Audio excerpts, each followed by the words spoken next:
What's up, everybody, and welcome to Two Dudes with Attitudes. That's right. If you can't see me, I Yeah, I threw it like up that. today. I'm figuring this out. I'm figuring every week, Yeah. every week. Two Dudes with Attitudes. Throw it up. A wrestling podcast. It is episode 10, believe it or not. And we are here for AEW. Sorry, Yeah. AEW. I almost blew. That's what happens when you're live. AEW Friday episode edition.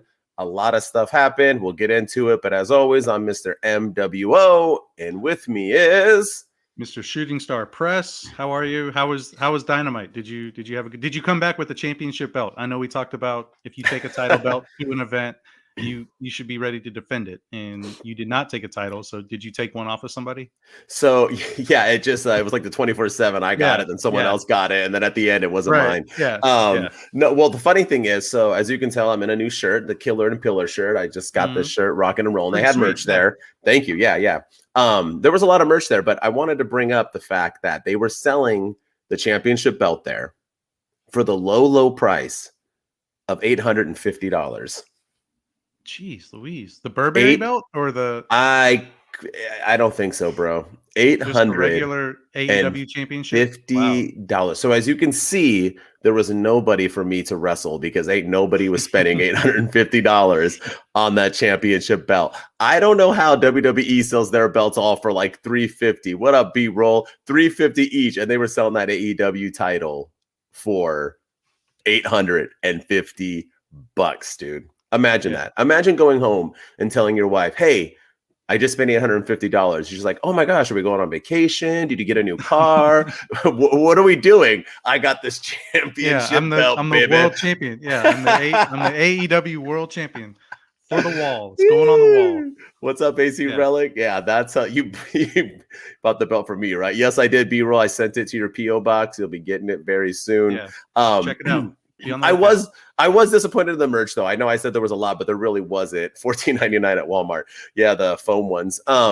There wasn't that much merch actually. I only had a few shirts to choose from. I was kind of excited to get some cool merch. They had the Killer and the Pillar, and I said we ate at a Mexican place before we went, and I told my guys I went with Colin and Patrick. Shout out. I said if they have the Killer and the Pillar shirt, I'm gonna buy it. As soon as we went to the first merch shop, they had the Killer and Pillar shirt, and then I was dumb enough to spend the money on a "Oh Scissor Me Daddy" shirt, which I was telling Shooting Star Press off the video that I could never wear that shirt other than on this podcast or shooting TikToks. I'm not going to walk around in public with a "Oh Scissor Me Daddy" shirt because nobody will get it, and I'll probably get detained out in my area of where I live. So, yeah, man. But yeah, I was telling you off camera too that I almost got in trouble at work the other day because we were on a meeting and we were waiting for like the VP of our company to come on or the VP of our department to come on. And while we were waiting, somebody on Teams, Microsoft Teams, was just humming the So I just, out of instinct, out of habit, I was just like, "Oh, scissor me, daddy," and everyone was like, "Wait, who said that? What's that? What was that?" I was like, "Yeah," and I just pretended to go. I was like, "Yeah, what was that? I don't know who said it." So yeah, the Acclaimed is going to be the death of me. They're going to get me in trouble. Oh, for sure. And I wanted to bring up, wrestling guy, what's up, my dude? I was wondering who that was. Yeah, we were wondering if that was you. Yeah, our number one fan, supposedly. I wanted to bring up, though, a few things from this event because it was a good event. I don't know if you follow me at My Wrestling Opinion on TikTok. You should because it is dope. But I basically got away with live streaming the entire Dark and the entire Rampage, and I put on their spoilers. There was a boatload of people on that live. It was kind of hilarious how many people want to watch my phone while shooting a live video to be entertained. I guess I had good angles. People are literally like, "Yo, dude, zoom in." I was like, okay, trying to enjoy. So you're welcome to all you people who did that because I literally got to stare through a screen to watch a live event. But I thought it was funny that I got away with it. Usually they come and like take those cameras away or tell you, "Hey, put them away." And everybody around me was okay with it. I was getting people following me in the crowd. The AEW event was lit. I don't know. I rewatched it on TBS yesterday, and it sounded about as loud as I thought it did. The crowd was insane. It was bonkers. I have to say, we have had two AEW events here, and I'm going to say they're the two best Dynamites we've ever had. We might debate this one, but man, those were two damn good events in which we'll get into. But I wanted to bring up one funny part. There was a part with MJF.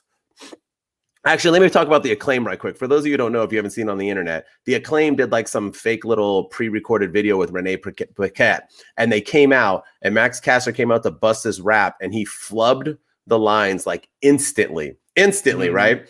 And all of us nice AEW fans, even though we love the Acclaim because everybody does, we decided to chant "You effed up" super loud to him as he was like walking back. Billy Gunn was like, "That's why I only say 2 words." Max Caster like apologized to Renee Paquette. They went to the back and literally like 3, 2, 1'd it like a TV show, and they came back out and did it. And the rap was pretty dope. I'm glad he didn't attack Vince and Stephanie because I didn't want to be there for that. But it was good. It was funny. But MJF, as you saw, there's a lot of controversy right now with MJF, correct? And I wanted to bring this up before because being there live is a different perspective, right? So when he came out, we weren't really sure what was going on because they cut to commercial. Sometimes people will enter, especially that guy who came out. Maybe they didn't record it. It's not like they tell you when they're recording, right? It's not like there's like a red light saying, hey, like this is on TV right now. So you never know what's going on. So MJF comes out and we're all like pumped up and jazzed. We weren't sure if he was just walking over to the booth or so he comes down to the ring and he cuts this promo and he has some kind of racist lines, right? He says Konnichiwa very aggressively. He tells him we only speak American here and so on and so on. Then the guy shoves him, he leaves the ring, and then he cuts a couple cool things. But I did want to say it was pretty funny live to watch him go at Ken Jeong because you can see Ken Jeong. I was pretty damn close to the ring and I was right behind them to see Ken Jeong, but I was super excited to see Freddie Prinze Jr. there. I am a huge Freddie Prinze Jr. fan. I love his podcast. If you don't listen to it, when you're not listening to our podcast first, go listen to his Wrestling with Freddie. It's an awesome podcast. Good stuff. But him and MJF are friends in real life. They actually go out to dinner like all the time. So I thought it was really cool that MJF pretended like they did and cut a promo on him. So no hard feelings. But that Scooby Dooby douchebag and his line about he hasn't seen all that because he was born in 1996 and we're all dinosaurs. It was awesome. And I know a lot of people said that MJF's promo didn't hit on TV. In the arena, that was hitting. People were talking. We were laughing. We were high-fiving. People love MJF. He's a heel, but dude, he is loved in that place. Yeah. I thought the promo was good. I thought I didn't think it was his best work. I thought the one he did last year in LA was way better and far superior to that. But yeah, he's playing the role perfectly. And I also loved, and we'll talk about this when we get to our Dynamite review, but when Danielson came out and interrupted him and he just took off running like he was in an episode of Scooby-Doo, it was hysterical. So I thought it landed perfectly on TV, but I know a lot of people thought it fell flat. Yeah, and I'll go into that when we talk about matches, maybe add in my interpretation of what happened after camera and stuff. But you don't see MJF running because you didn't get the full shot. I had the full shot of that ring. MJF went from ring to the top of that ramp literally in 1.2 seconds, if that. That dude is fast. He was like zoop zoop zoop. He was like it was he looked like a cartoon character. Yeah. And we'll get if we get into that later, but I mean I'm not really digging him running away that fast, but it was like he was like under attack. But yes, but it was great. And one last thing was that people are saying the AEW crowds are dying and this and that. That forum was packed. I'm pretty sure it was sold out. I don't know if they said it or not, but there wasn't many empty seats in that building. So it was fully packed. And I think the forum fits about 13,000 people. So that's not too shabby, man. Not too shabby for a Dynamite Rampage. And with that said, man, let's get into it, right? We had a double dose of Rampage basically on Friday. We had Rampage itself. And right after that, we had Battle of the Belt 5. Excuse me. Yeah, man, I thought it was good. I kind of like 2 hours. I have to say it didn't feel as like quick. It felt, I mean, they still kind of did it. It felt more like a Dynamite, even with the break in between it. But I was really digging the 2 hours. I want to start off with this opening match. I believe it was the opening match, Mox and Brian versus Top Flight. And we had talked about this on this podcast a couple times on what they were doing with Top Flight. They won that Battle Royal. They won $300,000, air quotes. And then they proceeded to then lose to Mox and Claudio like the next night or whatever, the next event you can wrestle at. Brian Danielson has like shown zero interest in BCC right now, right? I had no idea he was even. I was like, is he or isn't he? And then all of a sudden, the music hits, and I'm like, oh, I guess they're still friends. They just like come out together, tag team, beat Top Flight, and move on with their lives. Like once again, what are we like?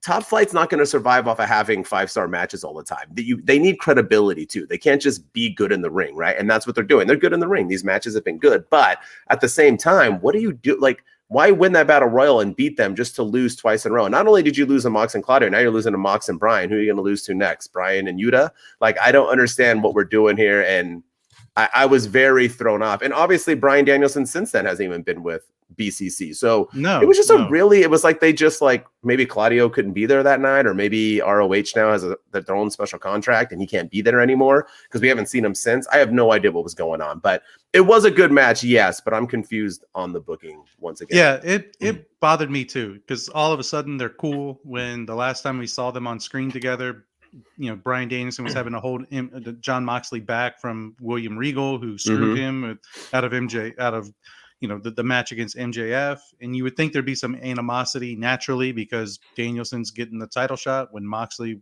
should get the rematch against MJF. So yeah, it just felt weird. And the other thing I did not like, I liked the match. I thought the match itself was good. I thought they made Top Flight look like legit superstars. And I love that, Dante Martin interrupted Moxley's entrance by just jumping him before the match even started. I thought that was a good way to get the crowd energetic and everything. And then I look up and Brian Danielson's already in the ring. And to me, he's the number one contender for your top title in AEW. And he doesn't even get an introduction on TV. You have Moxley get the on screen. And I know Moxley's intro takes 30 minutes before he gets to the ring. I don't know I want to do an over under on who's longer between the Undertaker, John Moxley, and Bray Wyatt. Like who gets to the ring? And yeah, Moxley's entrance takes a long time, so I get it. But to have Brian Danielson already in the ring, I don't know. It kind of felt like he was playing second fiddle to Moxley, and he's the number one contender. And I feel like maybe it should have been the other way, or they come out together, or they just do each one's intro the way that they should have. Introduce, quickly do Moxley's and then do Brian Danielson's and already have Top Flight in the ring. I'll be okay with that. But that was one little minor gripe that bothered me.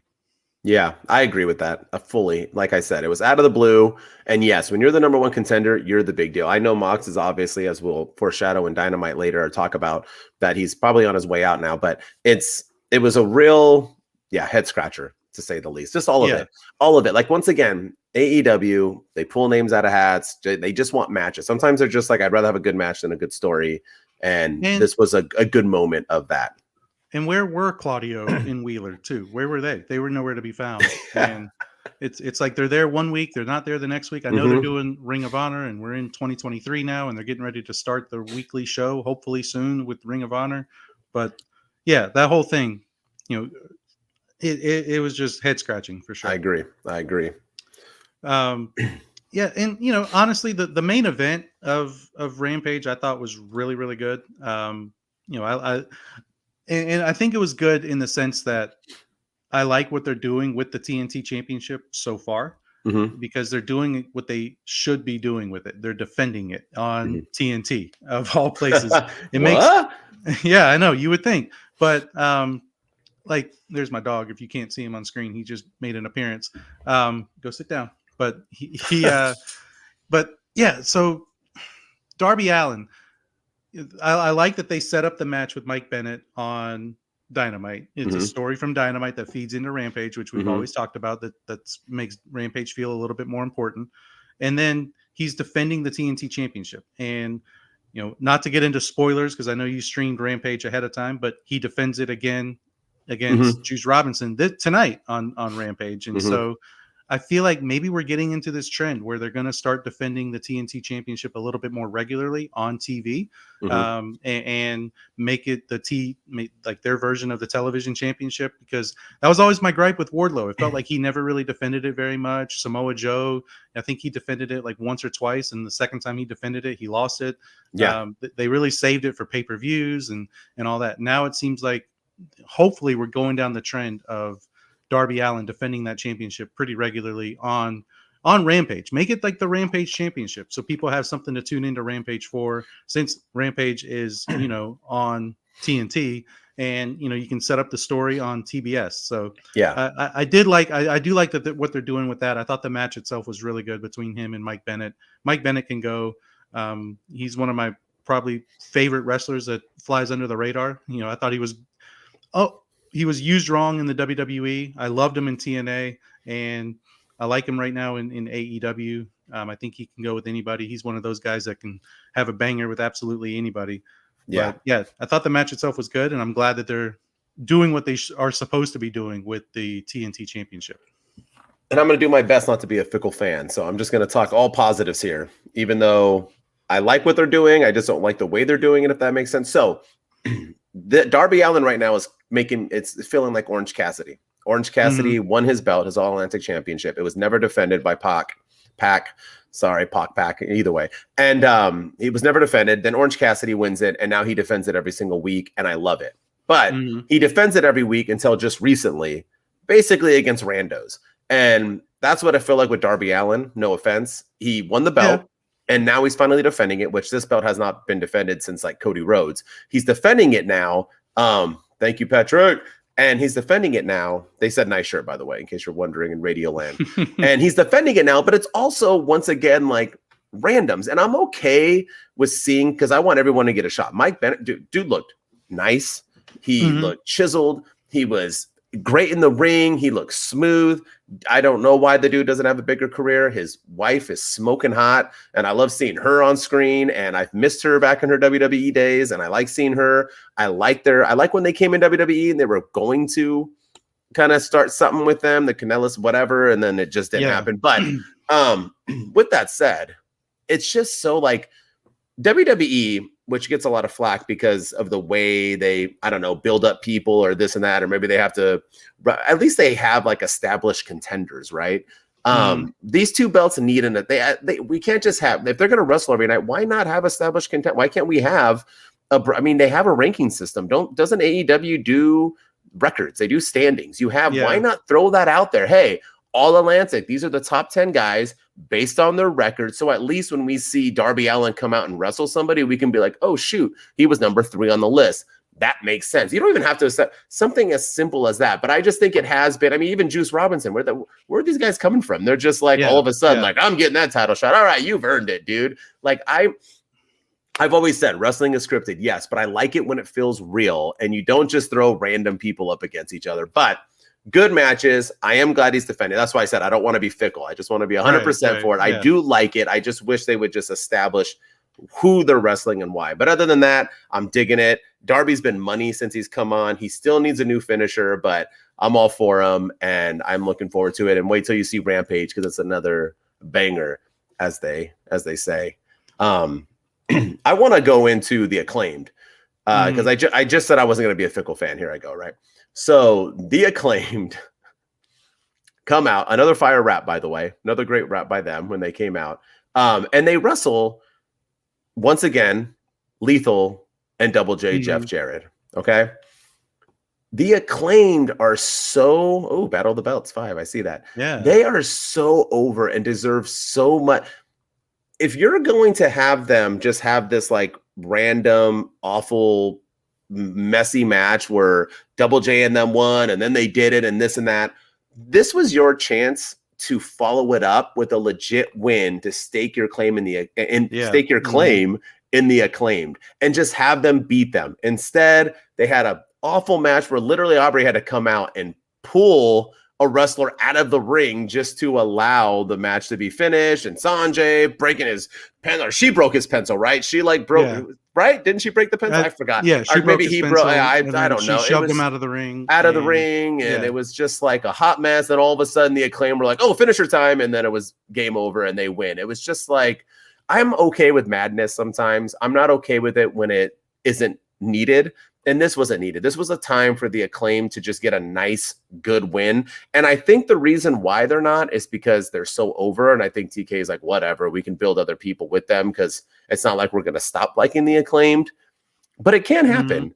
I mean, if the Acclaim's going to keep defending their titles and winning hogwashy and very cheap like against people that they should be demolished, it's not like this was FTR and they needed to No, win that yeah. way. This is Double J and Lethal. No offense to Jay Lethal and Double J, but come on, man. Like, book the Acclaim better. And with that said, they're like nowhere to be seen wrestling on Dynamite and Rampage the following week. So not only do you follow this up, you follow this up with them not even wrestling the next week. Acclaimed every Wednesday. I thought that's what nope, AEW only in a backstage segment. Yeah, it's really weird booking. Once again, do we have too many wrestlers? If so, fix the problem. If not, then you need to put your people out, and they need to be winning. You don't see FTR winning like that. You don't see these main Mox doesn't win like that. So let's have the Acclaim be treated accordingly. Yeah, that was my biggest fear. I told you last week that I had a feeling that Jay Lethal and Jeff Jarrett were going to win the tag titles after that false finish last week on Dynamite, and we came close. I came close to being somewhat right, but I'm glad I was wrong, and I'm glad that they still have the titles because it's way too soon to take them off the Acclaimed. But yeah, the Acclaimed have got to start winning matches clean. They've got to start winning matches straight up. They've got to, like you said, stake their claim in the tag division and show why they are the true tag team champions. And right now, they're kind of looking flaky. They're looking beatable for sure. If Jeff Jarrett and Jay Lethal can beat them, who's to say that another tag team can't beat them? Another younger tag team, an up and coming tag team, Top Flight. Who's to say Top Flight can't take them on and beat them because they're looking strong against Moxley and Bryan Danielson. So. Yeah, I think it's time that we stop messing around with the Acclaimed. Let them come out and do their raps. Let them come out and have their segments and their fun stuff because everybody does love the Acclaimed. But when it's in the ring, it's serious business. Let's go in there, do our thing, and let's get out. But right now, it's too hokey. A lot of hokey stuff. Aubrey Edwards has been I guess she's the hero we didn't know we needed this whole time because both weeks. Last week, she came out and was the one that was adamant about the match restarting after that false finish. And then this week, she's the one that takes the referee shirt off of Sanjay Dutt and pushes him out of the ring and then goes for the pin after the Acclaimed hit their finisher. She's the one that does the pinfall and they get the victory that way. So yeah, shout out to Aubrey. So, but still, the Acclaimed did not need to be winning matches that way. Yeah, no, for sure. And before you go on to your last part of this, Aubrey, she be doing her thing at the events, dude, just so you know. She gets loud pops and she flaunts her stuff. She was like stretching in the ring in between sets and like now she's wearing all this out. And but she was feeding, the crowd was wooing her. And dude, she was like a diva, like a WWE. She came out here and was doing her thing. Do you think Sting should pass a Scorpion Deathlock or Scorpion Death Drop to Darby? I guess we can get into that later. I will take Darby Allin having any finisher other than his. So trust fall. Yeah. I'm all for it. But are we going to get a Darby versus Sting thing? So maybe he'll take it from him. Boom, boom, boom. That would be cool. I would like that. All right. So yeah, just in general, Rampage and Battle of the Belts. I've been talking about this before. It was a different environment with them being live. I know that they were Battle of the Belts has been pre-taped in the past, and Rampage is usually pre-taped. But I thought from open to finish, it was exactly what you want. I like that it was 2 hours. If you combine the two shows, it was 2 hours. It was a long night because you had SmackDown on, so it was 8 to 12. You had wrestling, but yeah, it was a solid 2 hours of wrestling. The Battle of the Belts did what it had to do. The crowd was into it from start to finish. On Rampage, one thing I was really impressed with, to go back to that, was you had a lot of your stars on that show. You had Jon Moxley and Bryan Danielson. You had Britt Baker and Jamie Hayter. You had a segment backstage with House of Black. A lot of people that everybody loves. And then Darby Allin, of course, one of your AEW originals. He's on there. And I think I thought it was a solid show, start to finish. I thought Battle of the Belts was good. I'm not a fan of these matches where or these events where they do all the title, all the belts are on the line, and then only like 3 belts are on the line, those kinds of things. So I wish we would have seen MJF to maybe not necessarily have a match, but also show everyone that he's the king of the mountain, he's the top dog in the company. Maybe he cuts a promo or something. I agree, something along those lines. I like that we saw Orange Cassidy. I like that we saw the Jade Cargill, The Acclaim, we saw every the Acclaim. We saw all of them except for the world champion, and so but it was a good night, a good show all around.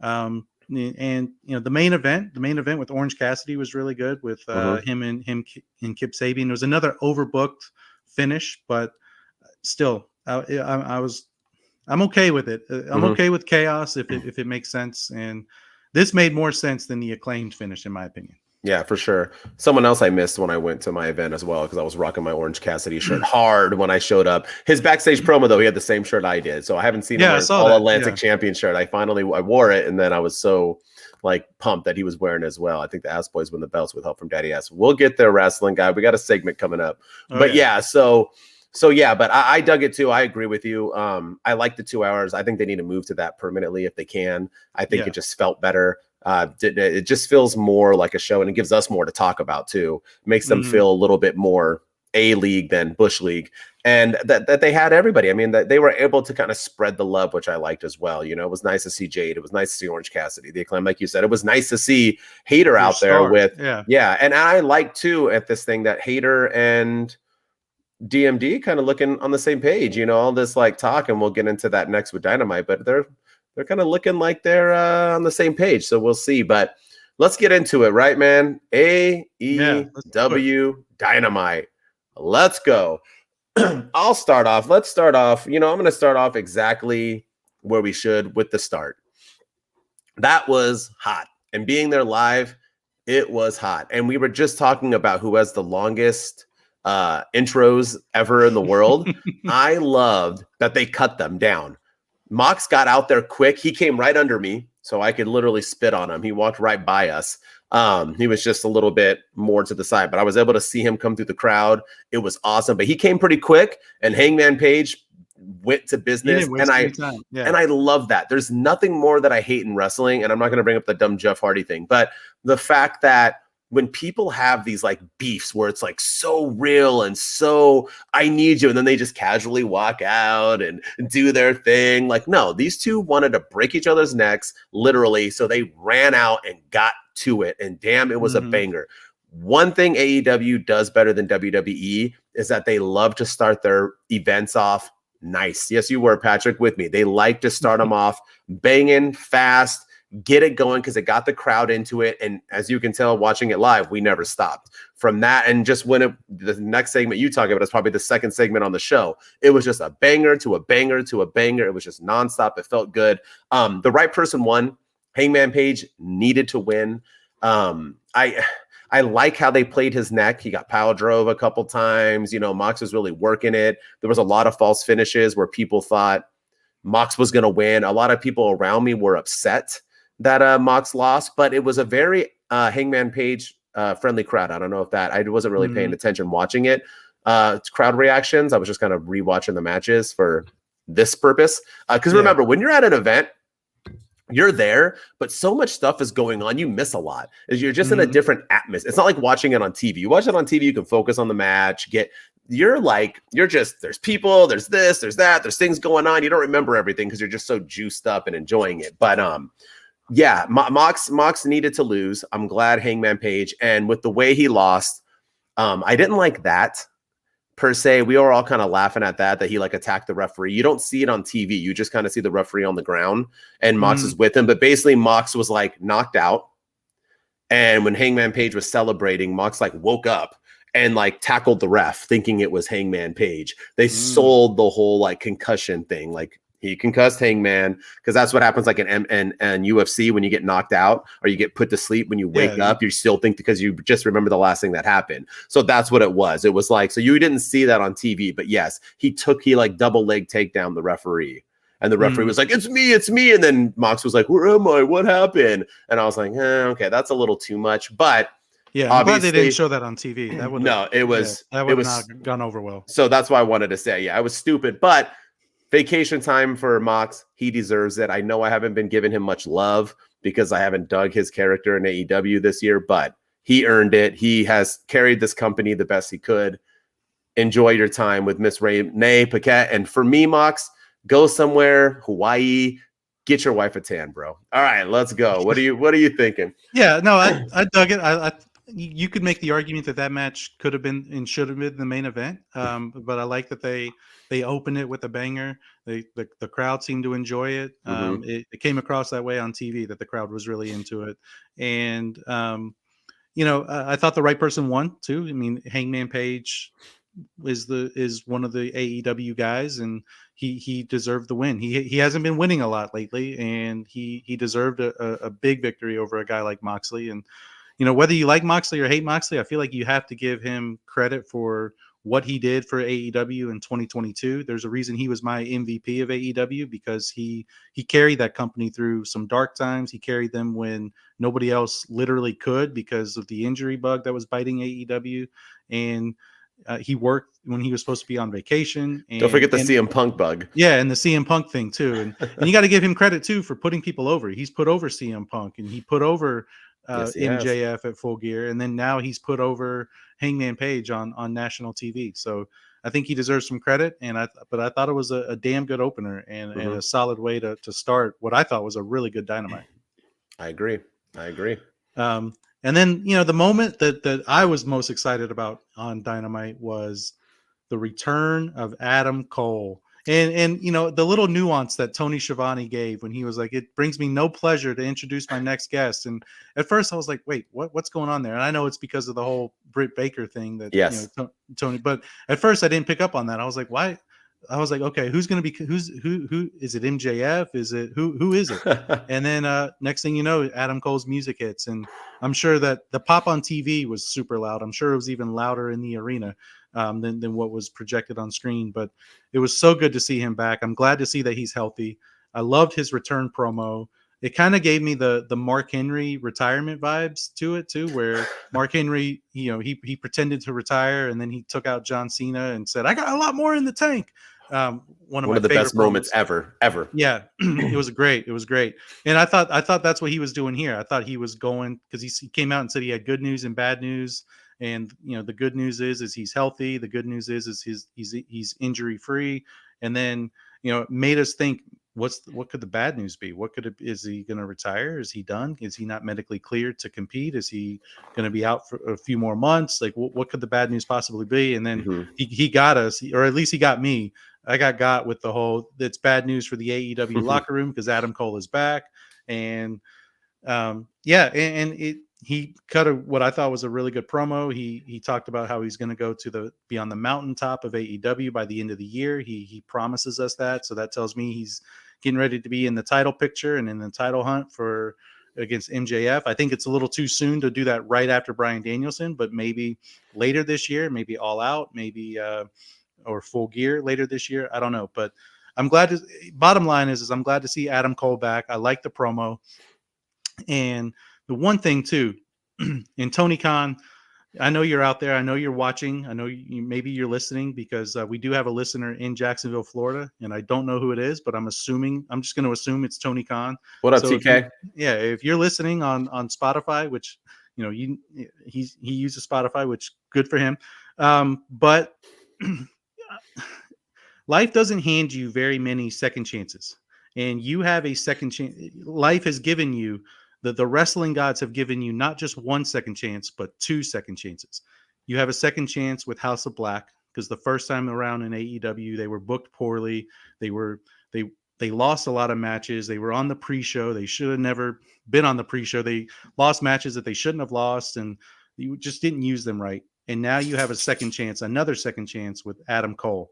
And you have an opportunity now to right 2 wrongs and really book them up. Adam Cole, his first time around, he won the Owen Hart Invitational, but nothing really came out of it. He wasn't used at all. He wasn't booked properly. He was a mid-carder at best. He would switch from babyface to heel so many times because he turned him in the Undisputed Elite, turned on the Elite and Kenny in the Bucks, and then there was no follow-up on that. And yeah, his matches were okay. They weren't great, but he also lost matches that he shouldn't have lost. And I think now you have a second chance with both him and House of Black. So do us all a solid, especially with all the turmoil going on in the other company. If you want to keep Britt Baker and Adam Cole in AEW, now's your chance to right some wrongs and use these guys properly and book them strong and make them look good. So if you're listening, TK, which we appreciate, subscribe, tell your friends about us and everything, and follow us on YouTube and everything, because we got some big things on the horizon. But yeah, please use Adam Cole properly this time around, and please use House of Black properly as well. Well said, my man. And that's exactly where I was going to go with this promo. One, at home, you didn't get it. At the live stadium, everybody yelled at Adam Cole. As soon as Tony Schiavone was in the ring, people were like, here comes Adam Cole. And then he said that line, and we were like, it's Adam Cole, isn't it? And then his music hit, and holy crap, when I rewatched it, you can't even hear his music through us cheering. It was deafening. This is the second time I've seen Adam Cole live, and it is so fun to yell out Adam Cole, baby, and do all that. But this time with the boom, being able to do that. And gosh, it was flipping insane seeing him, because I love when you get a something happening and you're not knowing. I don't think that was said anywhere. I didn't hear anybody talking about Adam Cole being there that night. It was awesome to see him come back. AEW does a really good job with their promos of letting people talk about real life situations. And I'm starting to like it. Before I was kind of like, oh, here comes Hangman Page. Oh, here comes Moxley. Oh, here comes MJ. Oh, everyone's just always saying what's happening inside their, real life, blah, blah, blah. But I'm starting to really dig it just because they cut better promos. And Adam Cole is in AEW top 5, the end. He is easily top 5. He is, and he has it. Yeah. And he was used so well in NXT. He was a star in NXT, and he knew with Vince McMahon, he would not be able to be who he should be in the ranking in Raw and SmackDown. So he left, wanted to go be with his woman, who I don't blame him, because he knew I was nipping at the butt with her. So he wanted to stay closer. So I didn't take her. And he basically goes to AEW, and his appearance, even with Bryan Danielson the same night, was one of the biggest reactions I have ever heard on TV. Was when he returned, and TK, sorry, my man, did absolutely, and the booking team did absolutely nothing. He was wasted. His Hangman matches and rivalry was stupid. He won the Owen Hart thing that nobody truly, it went, no one, I don't even heard about it since. It was all for money. And he literally he was in a elite and a undisputed elite, and basically you're like, he was just so wasted. And that's why I've been saying that I thought he was going to go back to WWE, because he was probably like, Triple H is back, he's going to use me properly. You are right. TK, AEW. If you met, this was the I saw Austin and The Rock live. I saw Hogan and The Rock live. I was in Toronto for WrestleMania 18.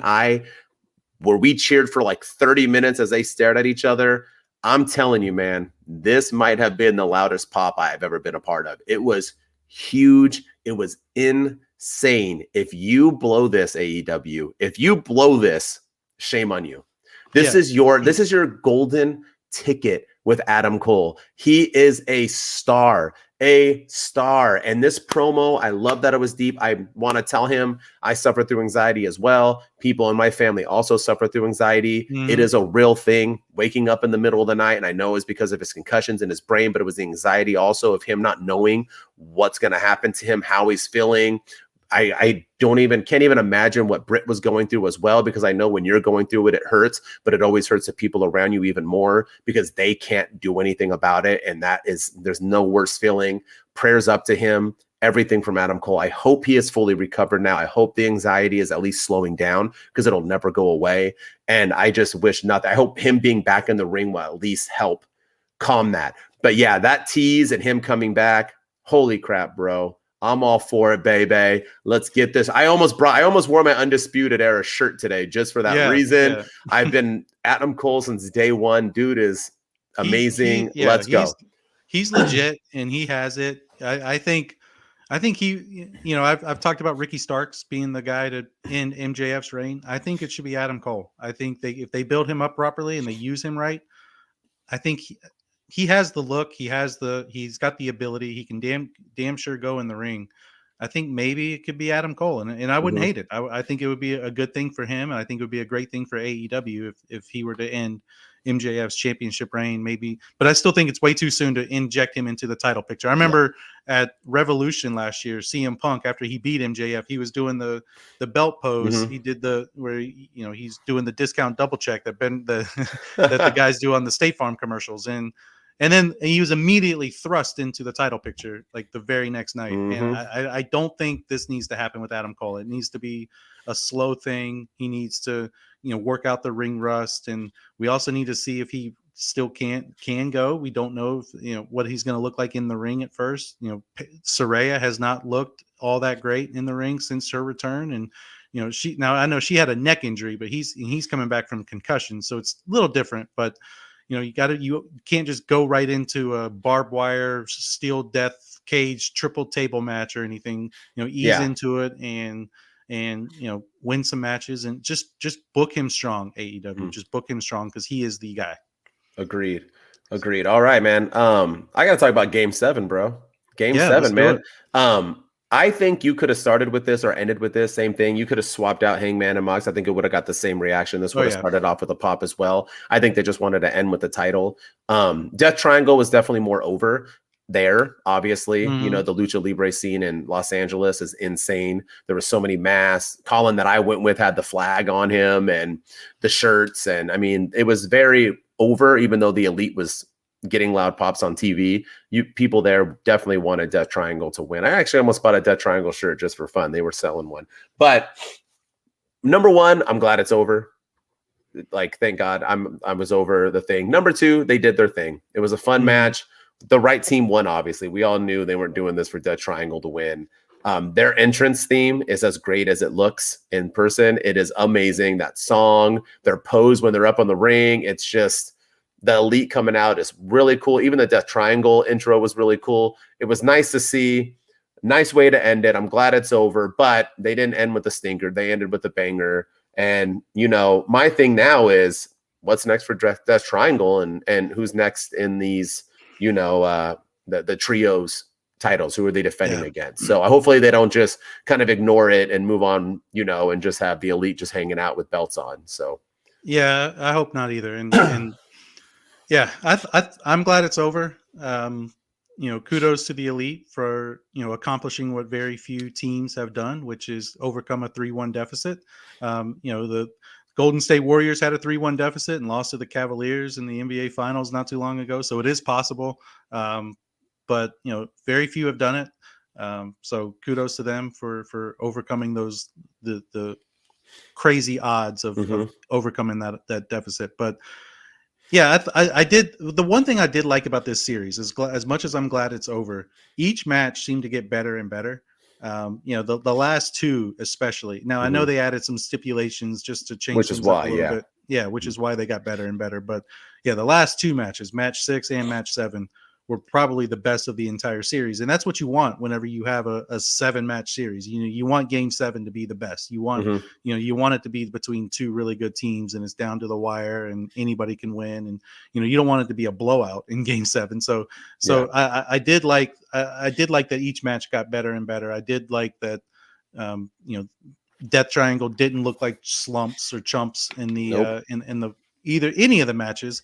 And I like that the Elite, I know a lot of people aren't digging Kenny Omega and the Bucks having the Trios Championship again, but I do like the fact that they have it because, like you talked about last week, now literally every single AEW champion is an AEW original or a homegrown star. And yes, you couldn't say that before because Pac was technically in WWE as Neville, and and he had the Trios Championship. So now you can say it that every title is an AEW original or a homegrown star. And I think they're doing something right in AEW with they're pushing, and even the guys that don't have championships are getting used. Top Flight, they're getting booked strong. Ricky Starks, Action Andretti, they're getting screen time, and they're going up against some of the legends and like Chris Jericho.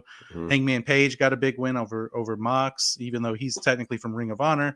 But it's still one of the AEW originals. Orange Cassidy's being used properly. Jamie Hayter, I know she's the women's champion.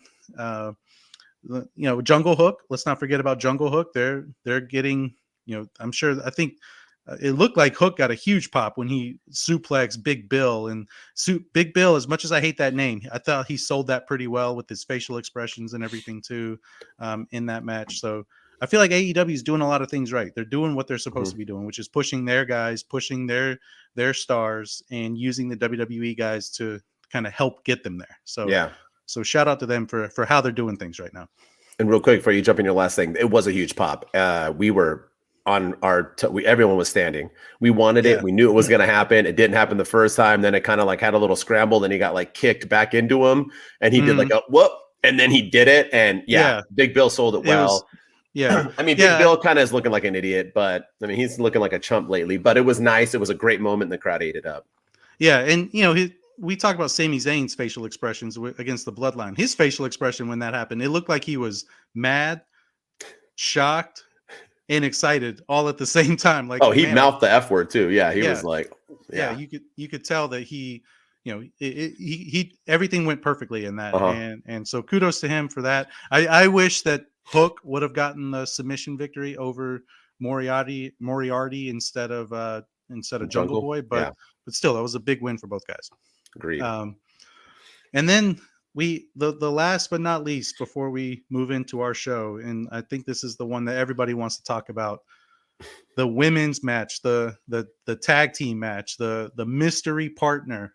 It was Toni Storm all along. It was me, Saraya. It was me all along. There was no Mercedes Moné. There was no. It was what she was. What she says she was. She was the mystery partner. It was Toni Storm, and it was Saraya against Britt Baker and Jamie Hayter. I thought the match itself was good. It was Saraya she didn't look great, but she looked better than she did against Britt Baker the first time around. She looked a little bit more comfortable out there. She looked like she's finding herself again. So hopefully she gets better and better as she goes along. She's just trying to find her footing. And I liked the Sheeta story where she threw the kendo stick in there and the wrong person got it and it cost them the win. I think that, we all know where that's leading to. That's going to lead to a heel turn in the future. It reminded me of the Brock Lesnar Roman Reigns match where Paul Heyman threw the title in there. And I think that was in Saudi last year. He just threw the title in and walked out, and we didn't know where his loyalties were in that match. And I feel like the same thing's going to be here. People are going to be questioning Sheeta's loyalty. Did she do that? Did she do that intentionally? Did she do that did she really want Saraya and Toni Storm to win, but the wrong person grabbed the kendo stick? I don't know. But I think the storytelling actually was really good in that match, despite the fact that there was no Mercedes Moné. And that's where my gripe with AEW is they never formally announced. Now, you were in the crowd, so it may have been different there, but they never actually said, we have Mercedes Moné. She is all elite. Mercedes Vernado, Sasha Banks is all elite. They never said that she was going to be on Dynamite. They never said that she was going to be on the show.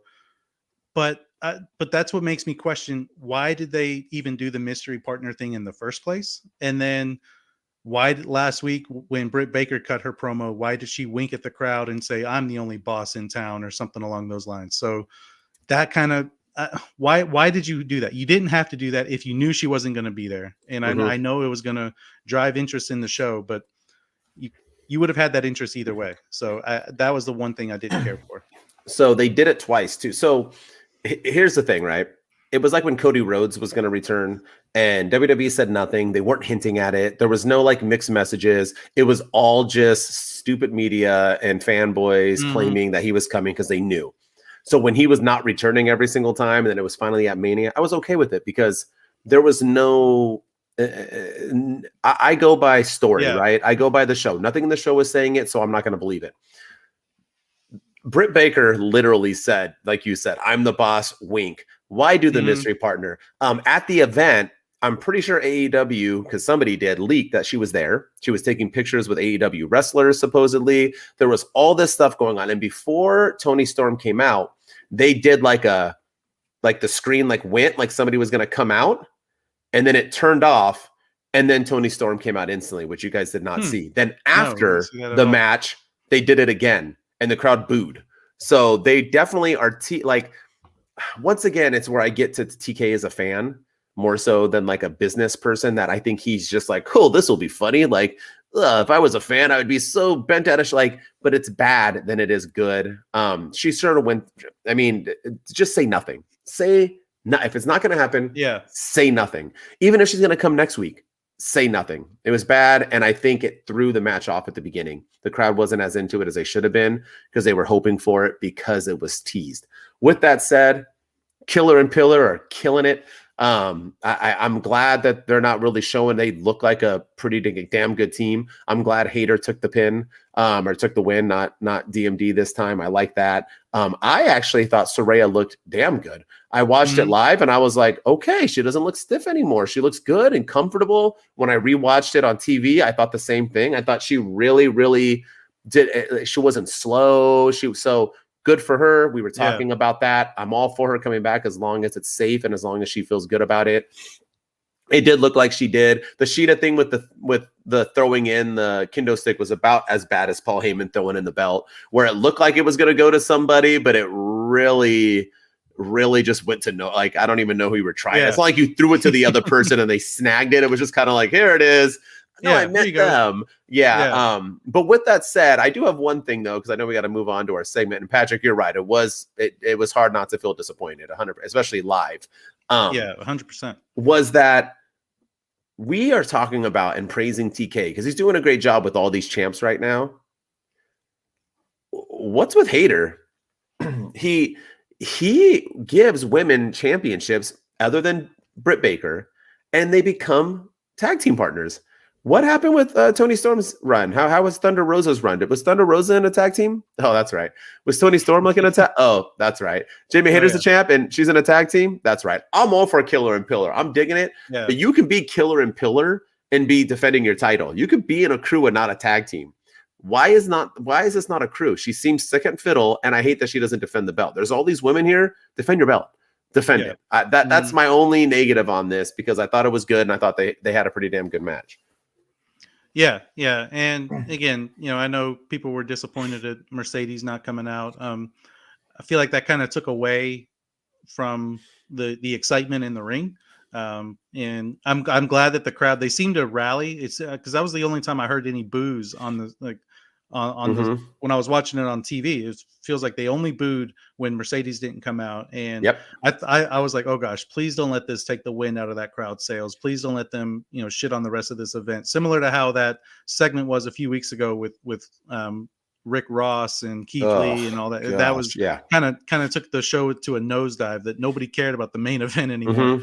But the crowd rallied and they cheered in the main event, and it was a banger the rest of the show. So kudos to them. But yeah, I could see why it would be hard for people to be upset about or be disappointed for Mercedes not showing up. I was pretty disappointed, but I don't like that they tease stuff and then they don't deliver on it. That's one of my pet peeves. But maybe Tony Khan has bigger plans. Maybe she's coming out at Revolution. I do think she's coming to AEW. It's just a matter of when, in my opinion, not if. So, And why not have her come out after and beat the snot out of DMD and Hayter and build that match or something? Just something. And they teased it. There. Yeah. Like I said, they cut. They did the whole thing like boom, like something was going to come on, and then it just went black. They did it again. It was kind of like what WWE was doing with before Bray Wyatt came back, where they were like doing a random music, then it just ended, and everyone's like, "What's happening?" Yeah, it was kind of like that, where they like teased it. But other than that, man, that's our week in review, brother. Yeah, I thought that was solid week of AEW for sure. AEW killed it. Yeah, Battle of the Belts, Rampage, Dynamite. I was there. It was a busy week for me. This Rampage coming up is going to be good. I can guarantee it because I was there as well. It was good times. Once again, everyone listening to us live, thank you. Twitch, YouTube. Keep doing it. Keep liking. Keep following. You guys are enjoying the show, and I enjoy you for doing it. Listen to us on Spotify, on Apple. 5-star us. Give us those reviews, please. Yes. Follow us on there as well. And don't forget, this Wednesday, for our WWE Wednesday, we have a special guest, our first guest ever on the show. We're going to start having guests here and there, and we're starting with a banger. We have one half of Straight Shoot Podcast, Mr. Santi himself is going to be on here. We are super stoked. He's going to talk to us all about the week in wrestling and a new segment that we will have for the first time that day. So we're pumped, man. It's going to be a great week.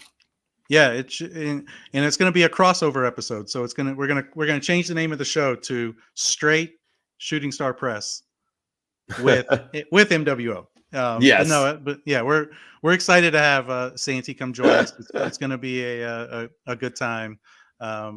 He's one of my favorite TikTokers, and he's one of my favorite people. Just he's a good guy, and Straight Shoot's a really good show to listen to. Go follow them if you Straight Shoot, a wrestling podcast. They're out there on YouTube. They're out on Apple Podcasts and anywhere you get your podcast. So we're excited to have them, and we want to have more guests on here, and he's a good first one to have. Heck yeah. And if you don't know him, he's like a human encyclopedia for wrestling. Yes, so he really is. That's what his key thing is. So I mean, he's really good at it. They do video segments and on TikTok, and they were doing a guess the pay-per-view, and his co-host Steve was like, Right to Censor versus Too Cool was the opener, and he was like, oh, it was Judgment Day 2000. I'm like, how the hell did you know that? I love when he gets it like off the first two. It's amazing. Definitely. But he is a wrestling encyclopedia for sure, so we're excited to have him on. Yeah, B-roll, you might be one day. You never know. You never know, B-roll. All right, y'all. So it's time for our segment, because once again, we're running out of time here. And we have a new segment today. AEW exclusive, huh? Well, at least now it is. It is called Would You Rather? Yeah, would you rather? Would you rather? We're going to go back and forth as much as we can with a couple of or a few of Would You Rather. Right to Censor did have the best theme song. They did. Yeah. So as always, gentlemen first, we are going to start off with SSSSSP. Oh, man. Would you rather? Okay. So you hinted at this earlier. You asked what's next for the Elite. So I'm going to propose something for you. All right. I think you know where I'm going with this. So let's see. Would you rather House of Black be the Elite's next competitor, the challengers for the Trios Championship, or would you rather see CM Punk and FTR come back and compete for the Trios Championship? Dang, dude, that was good. That was better than the ones I have. Right off the bat. Better than the ones I have. Okay, damn. Because you got money out of the Elite thing, but the Punk thing. Oh, right off the bat, huh? So we're gonna do it right away. So probably like in a week or two, they're gonna come back. Yeah. All right, I'm gonna do it. Even though I said CM Punk's going to WWE, I'm gonna do it. I say CM Punk and FTR, and they're hitting at it a lot. CM Punk is saying that he's talking about how bad he wants to come back. FTR is praising him to come back. They just won the belt. That's where they were going with anyway. They can just jump right back on course, minus Punk being the champ. That's money, man. And I'm all about business, and I want AEW to have huge ratings. So I'm going to do it. Let's go. Let's have some fun, man. Let's do Punk. Let's bring him back, because I have a Punk AEW shirt I can't wear anymore because I'm embarrassed. So let's bring him back so I can start wearing that shit again. Yeah, man. I'm all for it. What about you? Yeah. No, I think I'm all, as much as I want them, and I just went on this huge diatribe about using House of Black properly. I think you can use House of Black properly and bring back CM Punk and FTR. So yeah, I think it's time to bring Punk back, have FTR, because that's got money written all over it. That's what everybody wants to see. They want to see people they want them to do business together and turn this into a storyline. And there are reports, and as much as we don't like to read the dirt sheets, that people were unhappy about FTR's little podcast where they were praising CM Punk and talking about that, and they could feed into that and say that we pissed the locker room off too, and we're coming after you guys, and we want those championships. And I think it has money written all over it, and I do think it could lead to potentially a Punk versus Omega match at All Out. Yes, please sign me up. That's one of my predictions for this year. So all right, I like it. Good start, and they can make it a chairs match. Wink, wink. They can have the dog come out. The dog can be tied up. A real life dog collar match. Yeah, you can do so much. House of Black versus Elite would be awesome. Yeah, I would rather have House of Black wait. House of Black is like Bray Wyatt. They don't need the apparently Dax apologized. Yeah. I didn't know that, but House of Black doesn't need the titles so to be successful, and I like where they're going, but they can win them after that. But I do want to say about House of Black, I don't know if I want Eddie Kingston to join them. It feels like they're recruiting him strong. No, thanks. You want to ruin House of Black, put Eddie Kingston in there. And I love Eddie Kingston, but he just doesn't, his character does not fit the darkness and the the scary stuff that they like to do, and the supernatural stuff. Yeah. Just, I feel like Darby Allin would make more sense in House of Black, but not 100%. not Eddie Kingston, who No. he's from the streets, and is Yeah. he going to change his accent and his character because of he's going to go dark? I don't know. But And why add anybody? We don't always have to add people to crews. So I'm okay with House of Black being. And by the way, Eddie Kingston is so over because I was the only dude booing him in the entire forum. So all right, Nice. so you ready for mine? You ready Let's for do mine? it. Here we go. Let's do All it. right. Here we go. I have so many, and I don't know how much time we have. So let me start. Which one should I go with? All right, let's go with this. After MJF defeats Bryan Danielson, would you rather have Hangman Page or Adam Cole, baby, start the feud for the title with MJF? You got to think it's going to be, what is it, in March? So it'll be after March. So it'll be, or in March throughout spring into summer. So yeah.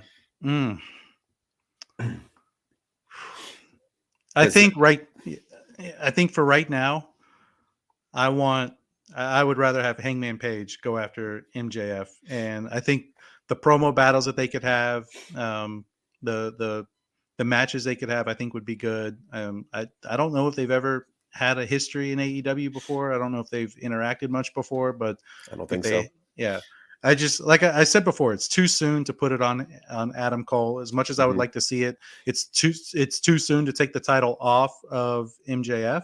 And I think putting it on, so having Adam Cole in a feud that he's going to lose right away doesn't make sense. Taking the belt off of MJF right away doesn't make sense. Hangman Page can take a loss and make MJF look really strong. So, as much as I would love to see the promo battle between MJF and Cole, I think they would really deliver some good stuff on the mic. Yeah, I think it's too soon. So I'm going to say Hangman Page should be the next contender for MJF's championship. After Bryan Danielson. All right, let's see. MJF and Cole would be worth it for the promos alone. Hell yeah. So the reason why I bring them both up is because after Dynamite, it looks like they're the two top baby faces moving forward. So obviously one of them are probably going to be positioned for a title, right? I mean, we could say one of them is going to be it. I agree with you. I'm going to go with Hangman Page as well. I think after Hangman Page, then we can have Adam Cole either after summer and ending off the year, and then he can be the one to dethrone MJF. The promos will be insane, and they could even do Adam Cole wins and MJF gets a rematch and drag it on for 4 or 5 months. But I'm all for that. I think Hangman Page got done dirty for his title run. I know a lot of people liked it. I hated it. I thought it was too soon, and I thought they just wanted to do it for the hardcore AEW fans, but I don't think it was done right. He had some good matches, hour-long matches, but he just didn't feel like a champ.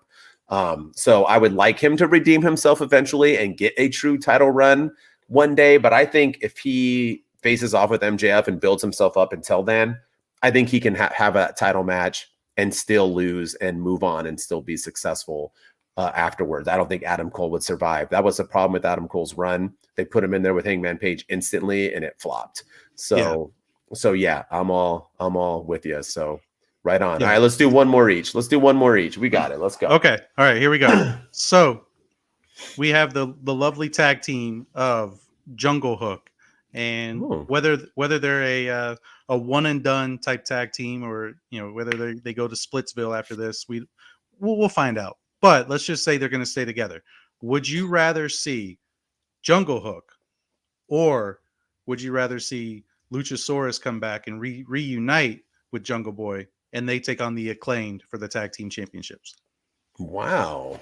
So you want Jungle Hook to fight for okay, I had an Acclaim versus tag teams and I didn't have Jungle Hook in there, but now I'm kind of digging this.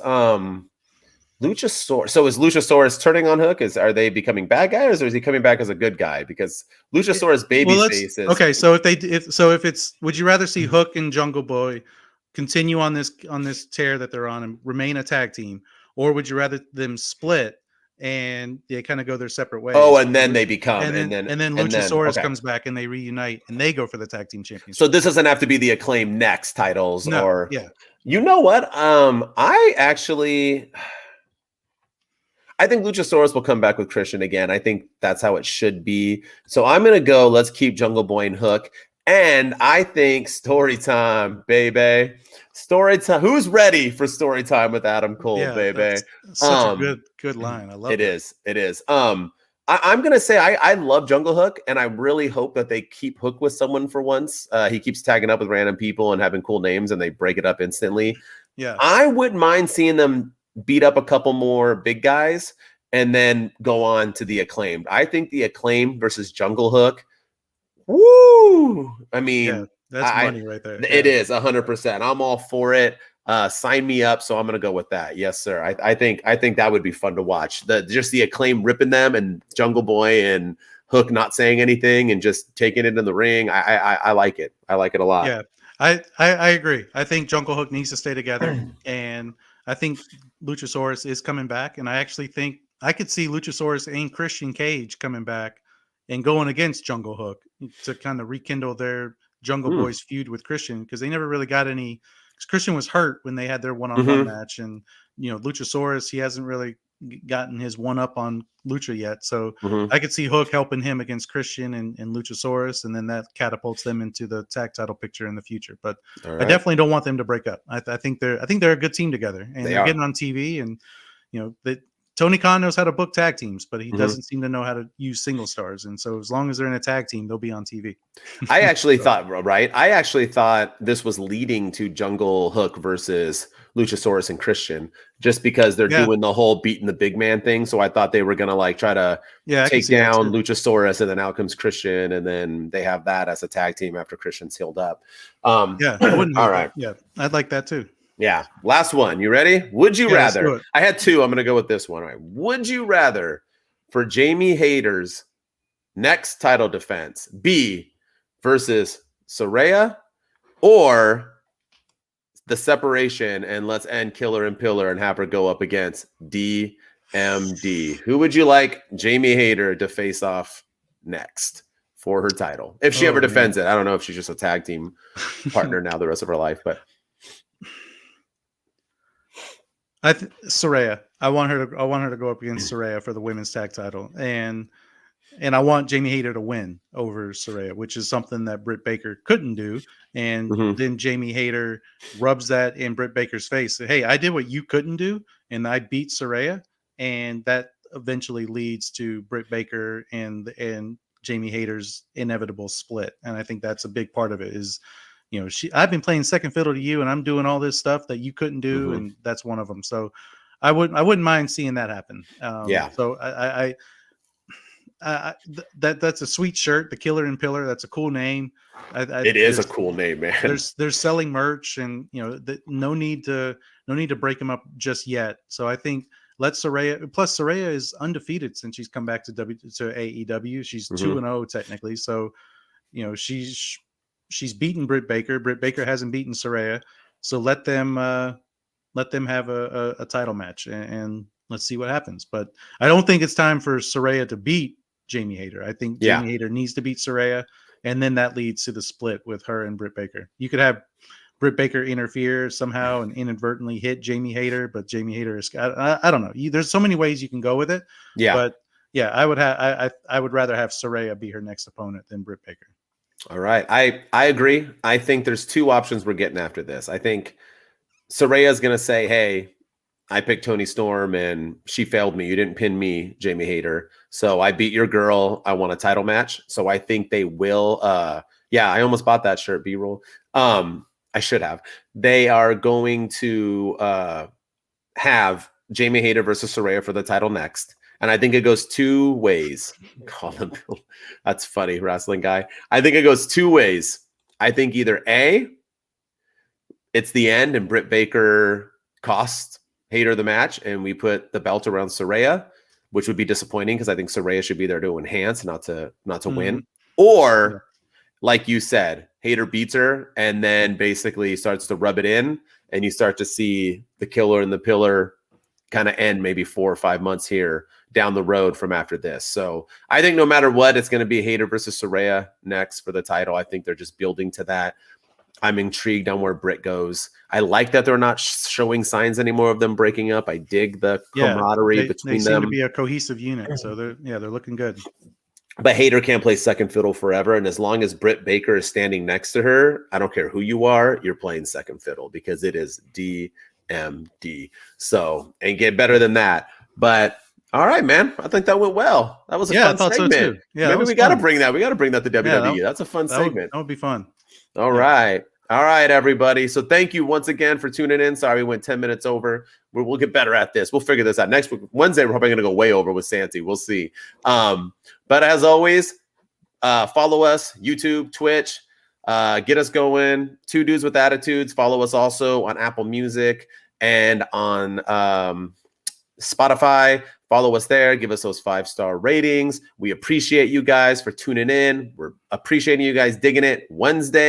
Next Wednesday, if you want to go live and ask some questions, jump on. Mr. Santi from Straight Shoot Podcast himself will be on here. So you all better tune in to see Santi. As always, I'm Mr. MWO. And I'm Shooting Star Press. Follow us on TikTok. And come prepared next week. We're in the double digits now. So next week will be episode 11.